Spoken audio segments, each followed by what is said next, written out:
Welcome everyone to our June book club favorites discussion. I'm Hannah. I head up book club favorites, and I am going to throw to everyone else to introduce yourselves.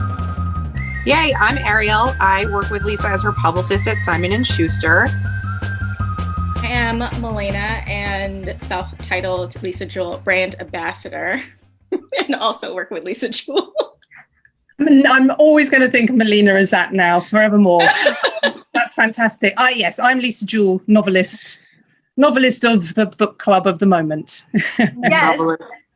Welcome. We are so excited you're here. Today we are talking about your book, The Family Upstairs, which was our June selection, and we're very excited about it. So thank you. Thank you for having me. Thank you for throwing me this party. It's our pleasure. So just some housekeeping for everyone watching. We have a giveaway this month. And if you ask a question in the comments below, you are entered into a chance to win 3 ebooks. One is The Family Upstairs, This Tender Land, which is our book for July, and The Dearly Beloved, which is our book for August. So be sure to ask your questions. We'll also try and answer them on screen. And I think that's everything. So I'm going to throw to you, Ariel, to kick things off. Okay, well, I'm just going to take the Lisa Jewell brand ambassador title back from Milena because I've worked with Lisa Jewell for almost 10 years now. So a decade. We were about 8 years old when you first started. Yes, sure. Let's go with that. But no, so I'm really excited. We've had this conversation a little bit before, but I'm really excited that we're all here together to have a party for The Family Upstairs because it was an instant New York Times bestseller. And that was pretty cool. Actually, it was a double instant New York Times bestseller. It was an instant New York Times bestseller in hardcover and an instant New York Times bestseller in paperback, which is why we're here talking about it. But Lisa, can you tell everybody who maybe hasn't read the book yet or who will watch this back later what The Family Upstairs is about? Yes, I can certainly do that. Hello, everybody, by the way. Thank you for coming to watch. So The Family Upstairs it's essentially about, I'm obsessed with houses. If you've read a lot of my books, you'll know that most of my books feature a house as a character. And this is essentially about a house with a story woven around it. And the house in question is a huge 8-bedroom mansion in Chelsea, London, on the banks of the Thames. Quite an imposing house. And we are first introduced to this house by a character called Libby, who's 25 years old. She's just scraped together enough money to buy herself her first apartment, tiny little apartment. And she is aware of the fact that on her 25th birthday, she's got something held in trust for her by a firm of solicitors representing her birth parents. She was adopted when she was 10 months old. So all her life, she's known on her 25th birthday, she's going to inherit something and she doesn't know what it was. And then in the first chapter, we see Libby opening an envelope from the firm of solicitors, telling her that what she's inherited is ta-da, 8-bedroom mansion in Chelsea on the banks of the River Thames, which would be an awesome thing for most 25-year-olds who are scraping together pennies to live, but it's not that kind of book. So she discovers that this house holds a lot of really dark secrets. She was found as a baby in this house by policemen who'd received an anonymous phone call about a baby crying in an empty house. And when the police arrived, they found the baby in the cot upstairs, Libby, and they also found 3 dead bodies on the kitchen floor dressed in black robes with a suicide note scrawled on the floor beside them. So it's a story about Libby trying to work out what on earth this family was that she came from, how these people died, because it was never there was never a conclusion to this story. It was just a blank case. And also to find out what happened to her siblings who disappeared from the house the same night that the murder, suicide, whatever it was, took place. So yes, that's what it is. It's just about this weird big house in Chelsea full of secrets. And there's another character in it called Henry who lived in the house as a child. So we meet him when he's 10 years old in 1989, and he talks to the reader in the first person, and he tells the reader what happened in this house. And what essentially has happened in this house is that his mother invited a slightly eccentric family to come and live with them, and this eccentric family took over their house and turned everything very, very dark. So that's it in a very big nutshell. In a big nutshell. It's dark, but it's also very, very fast paced and page turning and all of that stuff. But I think what might be interesting to everybody, even to back up even further, is how you came to write these dark novels, or how you came to write at all. Can you tell us like a little bit more about your path to becoming an author? Right, yes. I mean, this is going to be a big nutshell job as well, because I've been writing now I started writing my first novel in 1995, a year in which many people watching this may not yet have been born. So I've been writing for a really long time, and I started writing my first novel. I was 26. No, how old was I? I was 26, turning 27. And I actually started writing it. I was as a secretary. I was a secretary working for a shirt making company in London. I didn't have any grand ambitions to be a writer. I kind of thought that I had a book in me, like most people do, but I thought I'd have to turn 50 before I'd find that book. I didn't think that 26-year-old secretaries had any right to sit down and write a book. But a very persuasive friend of mine persuaded me, with the bonus of if I started writing a novel, she'd take me out for dinner to my favorite restaurant. So I like food and I like free meals. So I agreed that I would start writing this novel, and she was very, very encouraging. And I showed her what I'd written, and instead of what I was going to do was just put it in a drawer and get on with my life and go and get another secretarial job, but she made me send it out to some agents. I owe a lot to this girl. And one of those agents took it on, and lo and behold, that was my path into writing. It wasn't very, it was quite a lowbrow path into writing. You know, I think a lot of people think that to be a novelist, you have to have done an English degree at a really good college, or, you know, have been writing books since you were 10 years old and have loads of half-finished novels under your bed and all that sort of business. And also be very well read, which I'm sorry I have to say I'm not very well read. So it was kind of the last thing in the whole world that you would have expected me to, if you'd known me at the time, that I would have ended up doing. And that was Ralph's Party. That was my first novel. It came out in 1999, and it was a really big bestseller in the UK. And thus a career was launched. A really long career now. 1999, we're now in the year 2020, so 21 years since my first book was published, and I'm still here. But yes, so if you're talking about how I got from writing my first novel as a 26-year-old secretary, and my first novel was a romantic comedy. I mean, it had a bit of bite to it. It wasn't very, it wasn't kind of a real lovey-dovey relationship novel. But it was funny, and it did have a bit of edge to it. But it was essentially a romantic comedy. And how I got from there to here, where I'm writing about terrifying empty mansions in Chelsea and dead bodies and cults and poisonings and suicides and God knows what else, was just a really long, slow, organic process of kind of pushing myself a little bit more with each book. Seeing where I could go, and just finding that left to my own devices. And luckily there was a lull in my career about halfway through when my sales weren't all that good, which was actually a gift to me, because when you're not selling that many books, you haven't got the same pressure on you to keep writing to a formula and to keep giving your publishers more of what sold loads the last time. There was this kind of lull, this midpoint lull, and I used that to just sort of see where I could go and see if I could get away with darker things and killing people and bringing police in and dead bodies and all that sort of business. So that's how I sort of ended up here, just by pushing it a little bit each time and finding out that nobody minded and everybody quite enjoyed it. So here I am. 18. Was that lull like I found you? What was the... No. I think that was the end of the lull. Okay. Because that was one of my first thrillers. So there was, it was all the books that came before, like After the Party, The Truth About Melody Brown. Oh, okay. Even The House We Grew Up In, which has been a massive, I know it's beloved by a lot of my readers, particularly in America. I know in America it was much more popular than in the UK, but I wasn't selling the amount of books that had my publishers kind of nervous that I wasn't going to keep selling that same amount of books. And then, so then I wrote The Third Wife, which was slightly a thriller, but didn't do very well. And then I wrote I Found You, which was very much a thriller and kind of started me on the sort of upward trajectory.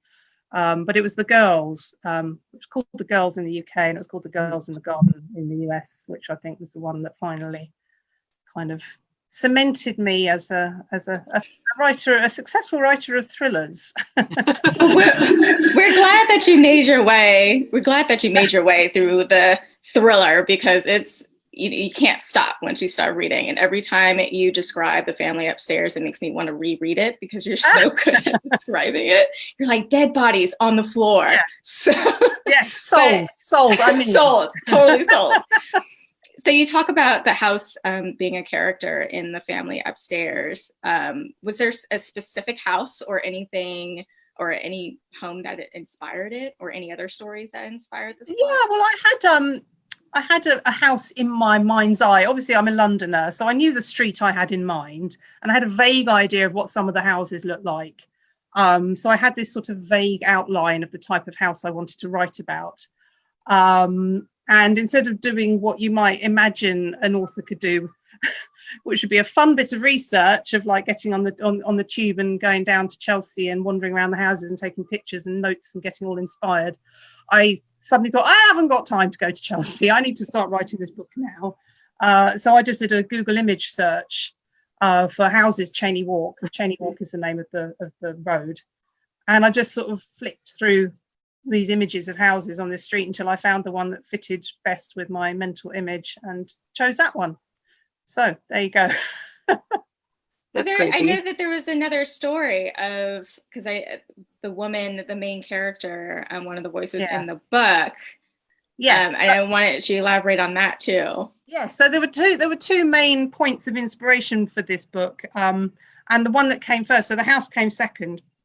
Actually, what came first was there's a character called Lucy. So there's three characters. There's Libby, who inherits the house. There's Henry, who tells the reader about what happened in the house. And then there's Lucy, who for the first sort of third of the book is a bit of a red herring. You're wondering about who is this character. She's a single mum, and we first meet her. She's a busker in the south of France, in Nice. She plays the violin, and she's got two young children and a dog. And we first meet her. She's homeless, and she has to spend the night outdoors. So she's kind of a mystery character. You know, she's got some sort of connection with this house in Chelsea, but you're not entirely sure. But so she might seem like the outsider, but actually she was the character I wanted to write about before I'd ever thought about Libby or Henry. And the reason I wanted to write about her was because I saw her in real life when I was on holiday in Nice in the south of France. And I just saw this woman over my daughter's shoulder in a restaurant and smuggling her young children into the shower block of a very posh beach club. She was sort of looking behind her to make sure nobody had noticed that she was taking her children in. And I don't know, she looked very, very thin, very, very suntanned, like she'd spent her whole life outdoors, very harried, very anxious. And she just looked like she had a story to tell. She looked like, I don't know, I was just sort of captivated by her, and I couldn't stop thinking about her. And the more I thought about her, the more layers and layers grew in my head. This was a long time before I started writing the book. This was months and months before I started writing it. And one of the layers that came to me very strongly was an image of this woman I'd seen in Nice as a young child, wearing a nightgown and running through the streets of Chelsea in the middle of the night with no shoes on. And I saw her running from this huge house overlooking the Thames. So that was what I gave myself. It's not much to plan a whole novel around. I just had this image and this woman I wanted to write about in the south of France, and everything else came from that. So I needed someone to want to know what had happened in the house. So that's where Libby came from. So she's like my sort of detective character. And then I needed someone to tell the reader and me, because I hadn't really worked it out for myself yet, what had actually gone on in this house to cause this young girl to run away in the middle of the night. So that's where it came from. which is kind of weird when you read the book as a whole, because there's so many layers and it's so complex and there's so much going on and different time frames. But actually, as a starting point in my head, it was two very simple, very clear things that sort of set the whole thing rolling. So it was Lucy who, was the inspiration, but then you went backwards towards cults, and you said something once on tour, or I don't know when, at some point when we were together, about how the United States like had some really crazy cults. So you knew you could write about cults and not like make people angry in a way in this book. I don't remember. I don't think I'm quoting it right. I don't know if it was just in America. I mean, there was because it's a small cult as well. And there was this story that hit the headlines in the UK about 10 years ago about this Maoist guy from the 1960s who'd like had this band of followers in East London. And, for a while, all these people were following him and his teachings. And then everybody forgot about him. And then about 10 years ago, all these poor, terrified women crawled out of this tiny house in East London who'd been there since the 1960s as his sort of slaves and worshippers who hadn't seen their families. And there were just so many stories like this of people being consumed by manipulative people, by charismatic people, by people who manage to keep them in thrall. And often to other people, you don't get it. You think, well, that's just a little man. Why on earth would everybody do his bidding? Why would people, put their whole lives on hold, not see their families, give all their worldly goods, give all their freedom to be with this person? So that was something I really wanted to explore, was this sort of the people with the big holes in their lives, the big vacuums. Because I've never been that person. I've never, ever felt that I needed someone to come and make me better or, solve my issues for me or improve my life. So that was kind of, I just thought it's all out there. And then around the same time I started writing it, the story broke in California about the Turpins, that family where they had their 13 children and they found them all chained to their beds. And I mean, so there was this sense of anything is possible. Anything is possible. It was less about cults and more about captivity and power and control. That's what I really wanted to write about, this idea that people could allow themselves to be imprisoned by one person who doesn't even have a gun. It's just like, right. No threat of violence. There's no threat of violence. It's just mind control. It's just mind control, and it's awesomely interesting. It's totally messed up. Yes. Well, it's very, very messed up. Yeah. Well, I don't know. You can tell me if this is too personal, but no, you also nothing. I'll tell you my bank balance if you want. No, I won't. But yeah. No, we're all family here. Yes. I'll cry, Lisa. I'll cry. So you tell a story about your husband, your ex-husband, also, and how he was kind of one. Maybe I don't know. You tell the story. Oh yeah. Well, the story about this is I hadn't even thought about this until somebody else mentioned it to me, about this idea of manipulative. I say men, but there is actually a manipulative woman in the family upstairs as well. It's not just the man who controls everyone. But I hadn't considered the fact, and people saying, well, have you had any experience with cults? And me saying, no, it's just all made up. And then someone said, but probably that experience you had in your first marriage must have kind of been in your subconscious, at least when you were writing The Family Upstairs. And I just thought, oh gosh, maybe it was, because I was in I've always called it a starter marriage, which makes it sound really innocuous, like it was really sweet and really quick and over in a flash. But it wasn't. It was actually 5 years of hell. It was horrible. I married this guy in a real hurry when I was 21, 22. And he very much positioned himself as a sort of Svengali type guy. He told me I was amazing and beautiful and put me on a pedestal and adored me, but also made it very clear that he was highly, highly intelligent and I was a lesser being. And yes, I married in haste, repented at 5 years of horrible, horrible leisure where I didn't have a pet. I didn't have a set of door keys. I didn't have a phone. I never saw my family. Certainly didn't see my friends. I had to be home dead. If I was 5 minutes late home from work, I'd get the silent treatment. There was never any violence. It was all suggested. It was all implied. It was all, it was all to do with charisma and energy and emotions and feelings. And, it was very dark. It was horrible. Yeah. But what never happened to me was I never became subsumed by him or his charisma or his attempts to control me. I allowed him to control me because I couldn't bear what happened when I stepped outside of that. I couldn't bear living with someone who hated me and made me feel horrible. But I never ever felt that I never felt that it was endless. I knew that there's going to come a day, and it's going to be quite soon. I don't know when it's going to come, but it's going to be very soon. And I'm just going to walk out of here and I'm never coming back. Right. And then that day did come, and I did walk out, and I did never come back. And I felt the strongest and the most remarkable I've ever felt in my whole life that day. But yes, so I kind of, that was there, and I have written about it, but kind of very much in a surface way. But whoever that person was that said that to me, I think was very perceptive, because I think there was an element of using that experience to inform the processes of David Thompson, who is the character in the book who controls the house. Right. Yeah. And that sense of power is just so, when it's no violence and it's just the charisma and that sinisterness of someone is just. Yeah. It's that idea. Basically, if you behave well, then everything's really lovely. If you do everything right, then here I am, you're seeing the best of me, we'll have a really nice time. But if you don't behave well and you don't please me, then all that's just taken away, and suddenly you're being treated completely differently.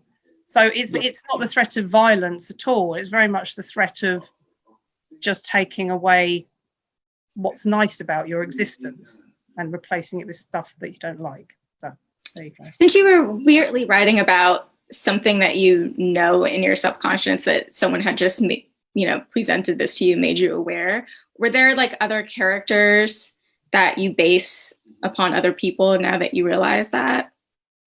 That you mean like retrospectively looking back, seeing it? Yeah, I mean, I wouldn't say David was based on my ex-husband. He's a very different sort of person, but I think my experience with my ex-husband informed the way I talked about how David manipulated people. Because I'm very keen whenever I write a character that I'm creating something new and fresh, someone I've never written about before. That's, for me, there's a joy of writing, is being somebody else, getting inside somebody's head and being a new person. So I kind of would very, very deliberately avoid ever using anybody I know in real life in one of my books, because it would take half the fun and the challenge away from the process for me. But yeah, I mean, in terms of whether to be completely honest with you here, I've had a charmed life, and those 5 years with that guy, it's literally the only bad thing that's ever happened to me. So that's kind of all I've got to use in terms of informing writing about dark stuff. Everything else I'm kind of going to have to make up. So yeah, I don't know if there's any of my other characters that have been subconsciously created like that. I'm not sure. Well, it's not a good thing. Oh my God, what? Is my sound weird? You're a bit crackly. Yeah. Uh-oh. No, you're back. Okay. You're back. I hear myself like underwater. I mean, welcome to 2020. No, but those 5 years, Lisa, that wasn't a good thing though. So that is a pretty bad thing to have happened to you. So like that's allowed, yes, that's pretty bad. So you can give yourself that. It was really, really bad. It was dark. It was dark. Yeah. Okay. I just want you to allow yourself to feel bad about it, because I have never been held. Yeah, I just basically packed all the bad stuff that was ever going to happen to me in my life into 5 years. There you go. Yeah. Fingers crossed. Fingers crossed. I've still got a long way to go. Yeah. God willing. Hannah, do you want us to start taking audience questions maybe? Yeah. And also, should I mention that everybody should be commenting below to enter a chance to win a giveaway of 3 books, including William Kent Kruger's This Tender Land and The Family Upstairs and The Dearly Beloved. Yeah. Okay, cool. Cara Wall? Yes. We actually have a ton of audience questions. So we'll start with some of the character related ones, because there are a lot about characters specifically. Okay. So the first is Ozma wants to know, do your characters change from what you initially planned while you're writing? Yes, 100%. Because most of my characters aren't planned. So Lucy is quite unusual for me to have already decided so much about a character before I start writing them. Often I will literally just come up with the character as I'm sitting at my laptop with my fingers over the keyboard thinking, well, I need to write a chapter now about this character. So, and if there's one thing that I think I'm quite naturally good at, it is just the immediacy of me being able to put a character onto the page in words. I've never have an issue with thinking of someone in my head and then finding the words to describe that person in a way that makes them real to the reader. But at the same time, I don't know much more about that character than the reader does. So I'm kind of getting to know them as I write them. And now that I'm writing thrillers as well, I will deliberately leave so much leeway from nearly all of my characters to go in so many different directions, because often I don't know who's done it or why they've done it or who they've done it to. So I deliberately leave my characters really flexible and lots of grey areas that I can work with as I'm writing them, getting to know them. And yeah, so Henry is a classic example of that. I sat down to write Henry. I thought, okay, who am I going to use in this book to tell the story of this house in Chelsea? And I thought, 10-year-old boy, that'll do. Let's call him Henry. So we start off and he's 10 years old, and by the time we meet him at the end, he's 41. And we also grow with him from a 10-year-old to a 16-year-old during those years in the house. And every chapter I wrote from his point of view was a revelation, because he just grew and evolved into this extraordinary, complex young man, and was not what I was expecting at all. I'd intended him to be an innocent, and he just wasn't by the end of the book. He was, he was quite elusive. It was kind of hard to pin him down. So no, very long way of answering your question. No, I don't. They do surprise me as I write them. I mean, I think there's actually been some love for Henry in the comments too. So we're saying like Team Henry, Team Henry, Team Henry, yes, yes, Team Henry. We might just. Can I just put this out here? There's a very strong chance that the book that I start writing after I finish the one that I'm writing at the moment will be a sequel. For those who are keen to know what happens to Henry and Finn, So that is the other question that people are asking is there a sequel? So that's great. Everyone heard that. Yeah. If there is one, it won't be out till 2022. So some patience will be required. Yeah. But, I do really, really feel like there's so much gas left in that story. I'm so scared. You're scared. Oh yes. Yes. It's not going to be a simple love story. Sorry, can you hear my dog? Yeah. Sorry about that. Okay. That's okay. So then we have questions about your favorite parts about characters in books. So which one do you have a favorite character that you've written? Oh, I really loved Alice in I Found You. Mm-hmm. And I'm thinking of her now because somebody tweeted me about her the other day. And when she said it, she said, "Oh, I've just finished I Found You." And oh my God, I loved Alice. And I suddenly thought, you know what? I loved Alice too. So she's probably one of my favorites. Who I loved writing Henry. Henry was just a joy to write. Lorelai. Yes. And that, in fact, this is the house we grew up in, which is a book about a mother of 4 children who develops obsessive compulsive hoarding disorder. And I'd written the story from the perspectives of her 4 children. And I got about halfway through and I just suddenly thought, I'm literally not writing from the perspective of the most interesting person in this book, who is Lorelai. So I kind of went back and wrote her into the story because she was just, she was an opportunity not to be missed. So yeah, she's a brilliant character as well. And then if you could go back and give yourself advice when you first started writing, what would you say? And that's from my written. Yeah, no, I've been asked this question before, and there's only one answer to this question, because I'm sitting here on the back of, 3 or 4 really successful novels that people seem to really love.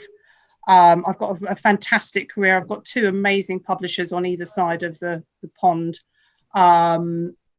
Nothing could be better from a professional point of view and from a personal point of view. Nothing could be better for me right now. So what I would actually do if I got the chance to go and talk to myself at the beginning of my writing career is just back slowly out of the room, shut the door, and not say a word. Just leave me to get on with it, because everything I did, and I may have made some mistakes, and I may have written books that kind of maybe sort of push my career off, slightly off track for a while, but ultimately everything I did brought me to this place here. So no, I would say nothing to myself. Just carry on doing what you're doing. I mean, could you imagine if like the first book you wrote was Then She Was Gone, and then you would have to keep topping this with every book? It would be so stressful. Oh, it would be really, really stressful. Absolutely. Oh yeah, no, exactly. When I look back at the journey that I've been on, I just think, no, that was all right. All of it. Even the bits where I was thinking, oh, why aren't more people buying my books? It was all right, all of it. So we agree. Yeah. But I will maintain. Oh, sorry. Go ahead. Oh, no, that's fine. I was just going to say, so then Jane and a few other people want, the question is really, new novel? What's next? So. Yeah, so. Ta-da! All of you. We did not plan that in advance, I promise. That's so cute. Somebody screenshot this in the comments. There we go. Okay, great. All right, okay, so you can talk. This is Invisible Girl, which is my 18th novel, and it is coming out in the UK on August the 6th and in America and Canada on October the 13th. And it's, if there's anybody out there who's only read The Family Upstairs and has not read any of my backlist, I think you'll find it's quite different. But if you actually have read my backlist, you'll see that all my books are quite different. But so this is different again, and it's set in a corner of North London, not far from the other side of what I can see out of my window, called Hampstead, which is a very well-to-do area, and it is about a family called the Fours. And it's Kate and Rowan is a child psychologist, and they've got 2 teenage children, and they are living in a flat temporarily while their house is being renovated. And Kate, who's a stay-at-home mum, she thought she'd really like living in Hampstead because it's really posh, and she just thought it'd be fun to live somewhere really posh for a while. But she's actually feeling really uncomfortable, and there's a string of sex attacks in the local area. So she's kind of worried about her teenage daughter going around on her own at night. And then her teenage daughter's friend is attacked outside their house. And she quickly retracts her accusation of having been attacked outside her house. But still, the whole setting is kind of strange and dodgy and uncomfortable.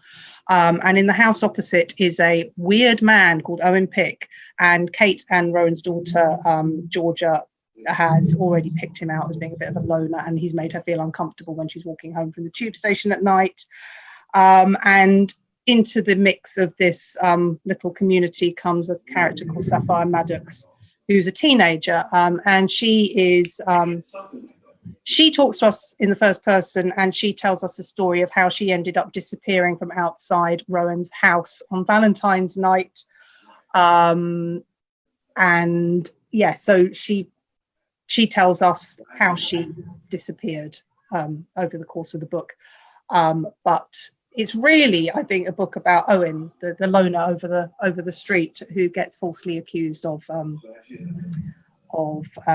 Sapphire's abduction. I've just made it sound really complicated. I don't think I did a very good job of describing it. It's very atmospheric. It's all set in January, so the days are really short, and it gets dark really early, and it's cold, and there's snow and people moving around in the shadows, and there's this urban wasteland that Sapphire she's claustrophobic, so she can't sleep in her bedroom at night. So she starts sleeping in this urban wasteland opposite Rowan and Kate's house. And so, yeah, it's kind of dark and creepy and atmospheric. I must say, I read it a couple of weeks ago, and Sapphire has been sticking in my head for so long that I was afraid that I was going to get Libby and Sapphire confused. Oh. So I had to literally focus. Libby now. Yes, she did. Yeah, well, again, because she's that first person narrative, so she's quite intense and she gets straight into your head.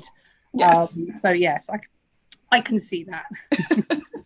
It's not complicated. It's definitely. I made it sound really complicated. Yeah, it's like it's a character study. Can you do it for me? Yeah, Sapphire goes missing. She's like a beautiful girl, but super smart. She goes missing. And Owen lives across the street. He's just been fired from a job for maybe sexually harassing some of his students. Meanwhile, there's a guy who used to be Sapphire's psychologist, and he lives across the street, and he's a little bit suspect, but no one knows really what's going on. All these things happening, all these people kind of coming together, and there's a fox, which is very interesting. But I think it's a character study and what motivates us and what you think about other people and how we very much now rely on our perceptions of people, and we don't give people second chances, but maybe it's a little bit more about how. Yeah. And there's actually some quite sort of the moment stuff about the mainstream media in there and how they can break someone's life just by having a particular spin on them. So there's quite a lot there about the way that the mainstream media manipulate the populace to the news to believe us. But that is a good description. A thriller with a character study. Yes. Thank you, Ariel. I'm going to use that next time. Might be a publicist or something. I don't know. Maybe. I don't know. All right. Well, yeah, Hannah, go for it. Oh, sorry. I was just going to say, I think we're out of time, fortunately, because this has been an absolute pleasure. So thank you so, so much for joining us today. We really loved having you. And I think, so just for everyone watching, we were talking about the family upstairs. You can go ahead and continue to post your questions to enter into the giveaway for the next few days. If you want more information about Invisible Girl, it publishes October 13th. We've also dropped, here's the cover. We've also dropped a link in the comments. So definitely go there and find out more information. And we will be meeting next month to talk about William Kent Kruger's lovely novel, This Tender Land. That's on August 4th. So be sure to tune in for that as well. And yes. Wait, raising my hand. I just want to say that William Kent Kruger is also just as nice as Lisa Jewell. So if you were ever going to love authors just for being good people, William Kent Kruger and Lisa Jewell are two of those authors. They are lovely. They're both lovely. Yes. Yeah, a summer of wonderfulness. So please, everyone, and be sure to join our Book Club Favorites Facebook group, where you can stay up to date on those dates and get some extra content and things like that. So thank you again. Thank you, Lisa. Thank you. Thank you for inviting me along. I've had such a lovely time. Oh, yeah. Yay. Yes. Follow Lisa on social media. Follow Book Club Favorites. Follow Atria Books. Okay. Yes. We'll drop all the links. Bye. Bye, everybody. Bye, everyone. Bye.